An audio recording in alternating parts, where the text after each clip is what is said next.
بسم اللہ الرحمن الرحیم۔ حضرت ابو ہریرہ رضی اللہ عنہ فرماتے ہیں، رسول پاک صلی اللہ علیہ وسلم نے ارشاد فرمایا، جب رمضان کی پہلی رات ہوتی ہے تو سرکش شیاطین اور جنات کو باندھ دیا جاتا ہے، دوزخ کے دروازوں کو بند کر دیا جاتا ہے، پھر ان میں سے کوئی کھولا نہیں جاتا، اور جنت کے دروازوں کو کھول دیا جاتا ہے اور ان میں سے کسی کو بند نہیں کیا جاتا، اور ایک ندا دینے والا یوں ندا دیتا ہے، اے بھلائی سے بھاگنے والے متوجہ ہو، اور اے برائی سے بھاگنے والے تو رکا رہے، اور اللہ کے لیے ان کو جہنم سے رہا کر دیا جاتا ہے۔ حضرت حارث عشری رضی اللہ عنہ فرماتے ہیں، رسول اللہ صلی اللہ علیہ وسلم نے ارشاد فرمایا، اللہ تعالیٰ نے یحییٰ بن زکریا علیہ السلام کی طرف 5 کلمات وحی کیے تاکہ ان پر عمل کیا جائے اور بنی اسرائیل کو اس پر عمل کرنے کا حکم دے، لیکن انہوں نے ان پر عمل کرنے میں سستی کی۔ ان کے پاس حضرت عیسیٰ علیہ السلام تشریف لائے اور کہا، اللہ تعالیٰ نے تمہیں 5 کلمات پر عمل کرنے کا حکم دیا تھا اور بنی اسرائیل کو بھی ان پر عمل کرنے کا حکم دیا، اب یا تو آپ ان کو خبر دے دیں یا میں دیتا ہوں۔ حضرت یحییٰ علیہ السلام نے جواب دیا، اے بھائی ایسا مت کرو، کیونکہ اگر آپ ان میں مجھ سے سبقت لے گئے تو مجھے خوف ہے کہ مجھے عذاب دیا جائے گا۔ رسول اللہ صلی اللہ علیہ وسلم نے فرمایا، پھر حضرت یحییٰ علیہ السلام نے بنی اسرائیل کو بیت المقدس میں جمع کیا، یہاں تک کہ ساری مسجد بھر گئی اور لوگ میناروں پر چڑھ گئے۔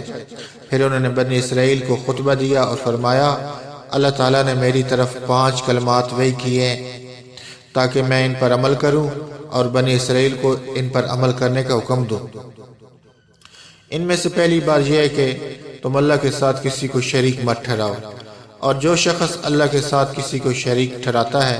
اس کی مثال اس شخص کی طرح ہے جس نے اپنے خالص سونے اور چاندی کے مال سے غلام خریدا، پھر اس کو ایک گھر میں ٹھہرایا اور کہا، تم عمل کر کے میرے قریب آتے رہو، لیکن وہ شخص اپنے آقا کو چھوڑ کر کسی اور کے لیے عمل کرے اور اس کے قریب ہوتا رہے، تو تم میں سے کون شخص یہ بات پسند کرتا ہے کہ اس کا غلام ایسا ہو؟ اللہ تعالیٰ نے تمہیں پیدا کیا اور تمہیں رزق دیا، اس لیے تم اس کے ساتھ کسی کو شریک مت ٹھہراؤ، اور جب تم نماز کے لیے کھڑے ہو تو ادھر ادھر متوجہ نہ ہو۔ اللہ تعالیٰ اپنے بندے کی طرف اس وقت تک متوجہ رہتا ہے جب تک آدمی خود اپنی توجہ نہ ہٹائے۔ اور اللہ تعالیٰ نے تجھے روزے کا حکم دیا، اور اس کی مثال اس جیسی ہے کہ کوئی شخص لوگوں کی ایک جماعت میں ہو، اس کے پاس مشک کی تھیلی ہو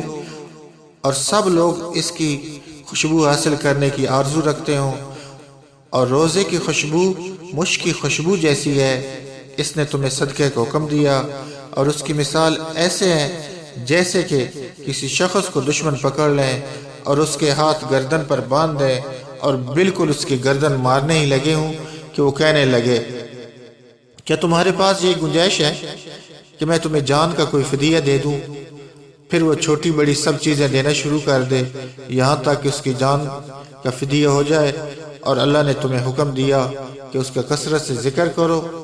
اور اللہ کے ذکر کی مثال ایسی ہے جیسا کہ کسی شخص کو اس کا دشمن ڈھونڈتے ہوئے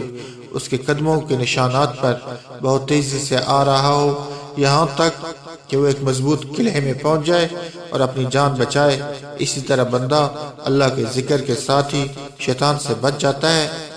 رسول اللہ صلی اللہ علیہ وسلم نے فرمایا، اور میں بھی تمہیں 5 چیزوں کا حکم دیتا ہوں جن کا اللہ تعالیٰ نے بھی حکم دیا ہے، ایک جماعت، دوسرا غور سے سننا، فرما برداری اور ہجرت کرنا، اور جہاد فی سبیل اللہ۔